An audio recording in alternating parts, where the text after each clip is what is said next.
Be me, 21, business administration major, sociology minor, 4th year, and finally feels like the world's catching up to what we've been saying all along. Every seminar, every lecture lately has the same theme. Women aren't just good for companies, they're essential. Without us, innovation stalls, culture rots, progress flatlines. Professor today is one of my favorites. She doesn't just lecture, she preaches equity hiring boosts outcomes. Women-led firms drive success. I'm scribbling notes like gospel, grinning so hard my pen almost tears the page. I glance at the guys in the back row. They look bored, arms crossed, some rolling their eyes, probably hate that the old order's gone. Too bad. Their time's up and ours is just starting. I glance at the girls sitting beside me. We lean in close, whispering fast, grins barely held back. One squeezes my arm, another mouths, "Finally," like it's a secret just for us. We're buzzing so hard it feels like the whole lecture hall should hear it. Professor isn't even on numbers yet. She's walking us through concepts, each one flowing like scripture. Women bring collaboration where men bring competition. Diverse leadership means diverse solutions. Equity is efficiency. Without it, firms stagnate. I'm nodding hard, scribbling like every line deserves its own poster. In the back, the guys start muttering louder. I hear, "Collaboration, more like endless meetings. Diverse solutions, code for lowering standards," one even chuckles. Funny how stagnation always gets blamed on men. My friend next to me whirls around, sharp voice cutting across the room. "Do you mind? The rest of us are trying to learn something." The professor stops mid-stride, marker hovering at the board. She tilts her head toward the back row. "Gentlemen, since you seem to have commentary, why not share it with all of us?" Silence hangs for a beat before one guy leans forward, voice calm but steady. "Sure. You keep saying women-led firms outperform. Based on what? Because from where I'm sitting, every chart I've seen shows productivity drops the moment quotas come into play." A ripple runs through the class. I sit straighter, waiting for her to crush him. She smiles thin, like she's been waiting for this. "You're oversimplifying. The literature is clear. Equity fosters resilience and long-term growth. Men just chase short-term wins." He doesn't back down, leans in harder. "Sounds nice, but that's just theory. Where's the actual proof? Because real-world firms don't run on feelings. They run on results." Students around us shift, eyes darting between them like a tennis match. Professor's hand tightens around the marker, knuckles pale. She exhales, voice clipped but measured. "All right then. The next data point might surprise some of you." The slide flashes up, not another colorful concept, but a cold, blunt stat. A systematic review of over 20 studies found that gender quotas on corporate boards have on average decreased company performance. For a second, the room doesn't breathe. My pen freezes above the paper, ink dripping if it could. Professor blinks, face tightening. This is supposed to be her knockout slide, but it lands like a punch. The guy who challenged her leans back, arms crossed, smug. Classmates slide sideways, eyes locked on her. The girls next to me go silent too, whispers dying in their throats. Professor forces a smile, voice strained. That doesn't reflect the whole picture." Her marker taps on the board, squeaking under the pressure. The challenger's calm voice cuts through. "But you said equity boosts outcomes." "Looks like the data updated without you." A few students around gasp. Professor's eyes dart to the screen, then back to her notes like she's seeing it for the first time. Her lips part, whispering something only she can hear, almost like, "How did this slide get in here?" The marker trembles in her hand, pride slipping into raw panic. The room holds its breath so hard I can hear the projector fan. Professor swallows, taps the marker like it can erase pixels. "Context," she says, voice too bright. "We need to finish the framework before we cherry-pick anomalies." She clicks again, but her hand shakes and the clicker misses. The same slide stares back at us like it's daring her to blink. She clears her throat. "We'll pause here for today." Half the class exhales. The other half starts talking at once. She caps the marker too hard, drops it, then smiles like that's normal. "Read chapters 7 and 8. Next session we'll synthesize, translate." She's ending early. We spill into the hallway in a crowd that doesn't know what to do with itself. My friends and I cluster by the water fountain, buzzing. "That guy totally derailed it," one says, lip curled. "Yeah, he thrives on drama," I add, like I know his soul. We each sip water we don't want and stare at the door like the professor might come back out and explain the world correctly. The guys are already in a knot by the stairs, voices low, weirdly calm. I drift closer under the excuse of tossing my cup. catch pieces, sample bias, board composition, opportunity cost. They talk like they live in spreadsheets. I roll my eyes on instinct. In the dining hall at lunch, the debate goes feral. Girls from my cohort cram into a corner booth like we're building a defense team. We throw ideas around fast. Maybe the study only looked at old companies. Maybe they measured the wrong stuff. Maybe it was biased, funded by the wrong people. I stab a grape with my fork. There's no way quotas actually hurt. Women stabilize teams. That's common sense. A guy at the next table doesn't even look up from his tray. If it's common sense, why does the data say the opposite? My friend shoots back. Because men don't like being challenged, so they tank the numbers on purpose. He finally glances over, deadpan. So it's our fault you underperform? Another girl blurts. Well, women bring balance, collaboration, empathy. He cuts her off, shaking his head.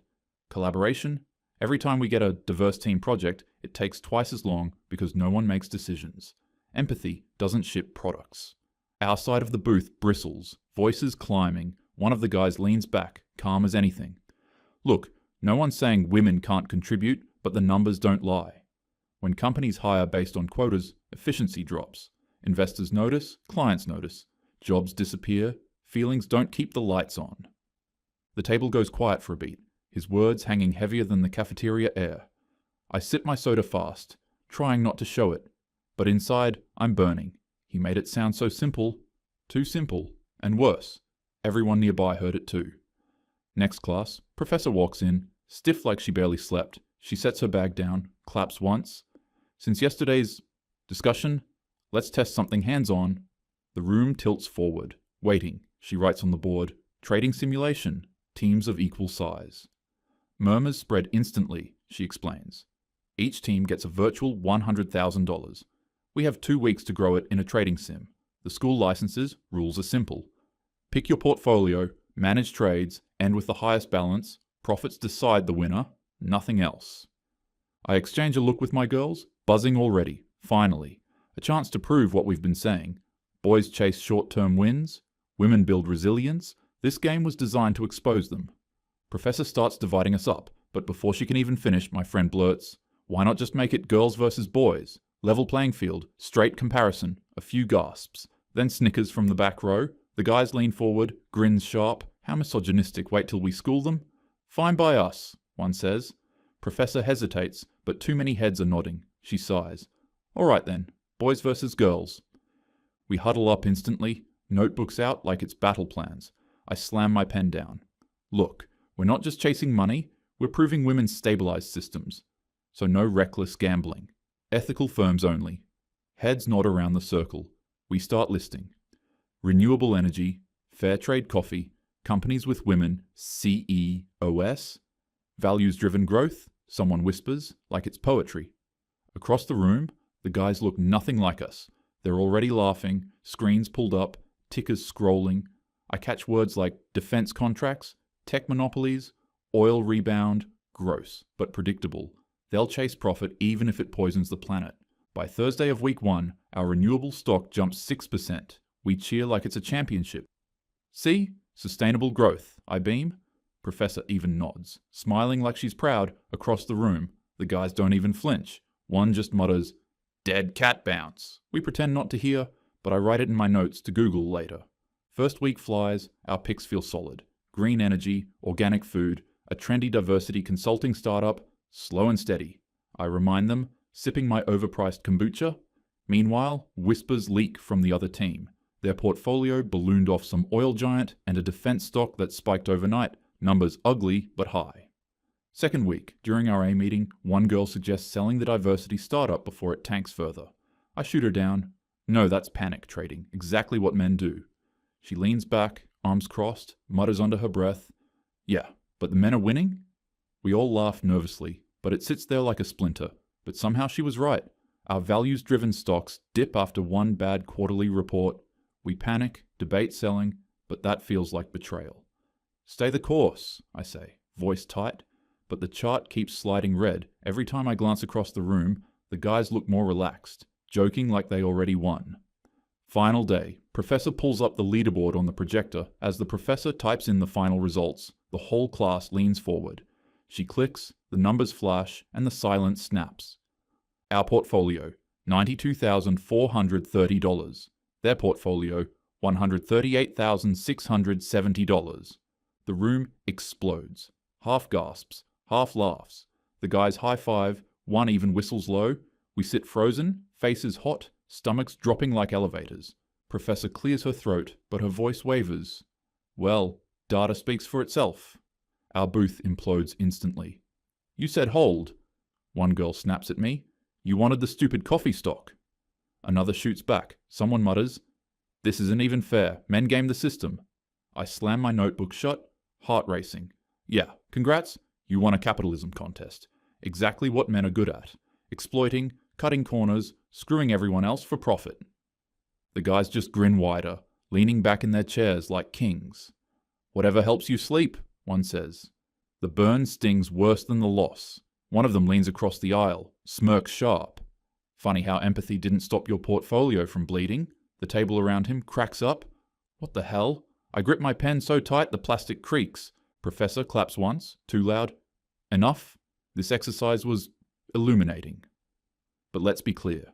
One result on a class trading sim doesn't prove anything. It's inconclusive. She's forcing calm, but her smile looks stapled on. A few of the girls exhale like that's the lifeline we needed. Then one of the guys calls across the room. If you really believe women outperform, why not a second round? Something that's not capitalism coded, like she said, and the buzz spreads instantly. The girls around me perk up and echo back, yes, exactly. And let's test collaboration instead, until the professor hesitates, glances at the board like she wants to erase the whole day, and finally she nods and says, fine, round two. This time we'll measure project management, not profit. You'll run mock startups and pitch product plans in 3 weeks with the same budgets, judged on feasibility and execution. Our side cheers loud, voices overlapping with lines like, this is what we're built for, and collaboration, empathy. They can't touch us on that. And I feel lighter already, scribbling round two equals redemption at the top of my notes, while the guys just grin and one says, calm as stone. Sure, let's see if empathy can hit deadlines. A few days in, and our team motivation is at an all-time high.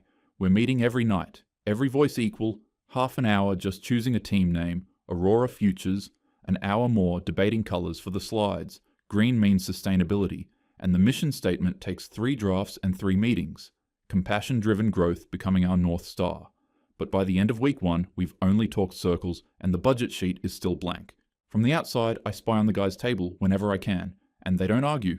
They divide, one handles costs, another market strategy, the third builds the product angle, quiet and efficient. They barely even need to speak sometimes, and when they do, it's short and sharp. Done. Check this. Switch the order. That works. And I roll my eyes and tell myself it's robotic, not real teamwork, but part of me can't unsee how fast their whiteboard fills compared to ours. The tension is electric. Word got around campus about the trading sim drama and the professor versus challenger moment. So now the lecture hall is packed, students leaning in doorways with phones out waiting for round 2, and the professor tries to keep order, but it feels more like a live event than class. We go first, slides glowing pastel with pictures of happy workers and trees, and our pitch flows like poetry with empathy, centric design and values-led strategy, and the line, profits matter, but people matter more. And we close on a line that makes us beam. Aurora Futures proves growth and compassion can coexist, and the applause comes polite with a few cheers from our row, but I catch smirks in the back. Then the guys step up with no fancy colours and no stock photos, just clean black text on white. Line 1 projected revenue with realistic 18-month break-even. Line 2 supply chain costs mapped in detail. Line 3 marketing rollout. Sharp and simple, their delivery calm and unshaken with no fluff, just numbers and clear roles. They don't need buzzwords because every slide looks like a real plan. The judges lean forward, 2 professors from business, 1 from econ, even a local startup founder, and 1 interrupts mid-pitch to ask how they'd handle scaling if demand doubles. And they answer instantly, each from their own lane with cost projections, logistics, and manpower. Then another asks about marketing budget cuts, and they counter with a lean strategy breakdown. It's brutal, but they don't miss a beat. Our Q&A feels different. How do you project profitability? And we stumble, circle back to values create value, and what's your customer acquisition strategy? And we smile about community-driven engagement until the judges stop writing. Someone in the crowd even mutters, "They didn't answer the question." Professor tallies the scores in front of everyone, face pale again, projector humming until the numbers flicker up. Aurora Futures, 61, Team Merit, 94. The room erupts with gasps and groans, half the hall laughing and phones snapping pics of the scoreboard, and this time it's even worse. No stock market volatility to blame, no capitalism-coded excuse, just a side-by-side beatdown. Our booth self-destructs instantly with, "Your idea tanked the whole pitch," and, "No, you were the one obsessed with the logo," and someone snaps, "They," only one because the judges are men. But one of the judges is a woman, shaking her head slowly with notes in her lap, and the burn cuts deeper than any smirk. I slam my notebook shut, chest tight, muttering, "This just proves academia's patriarchal too. They reward profit over people." And it sounds good out loud, but tastes hollow inside, while across the room, the guys don't even argue, they just sit back with calm grins letting us unravel ourselves in front of everyone. Professor finally speaks with a thin smile that doesn't reach her eyes. "Results like these. They're interesting, but remember, no exercise is perfect. Numbers alone don't capture the broader social value equity provides." And she taps the desk like punctuation, as if the caveat could smudge out the scoreboard glowing behind her. But the room hums with whispers anyway, because everyone saw the numbers, clean and brutal. I stare at the slide so hard it blurs, heat crawling up my neck, my notes a mess of half sentences and doodles, none of it helping, every instinct screaming to argue, to stand up and shout this isn't fair, but my body feels nailed to the chair, with my jaw locked and my stomach sinking like I chose this.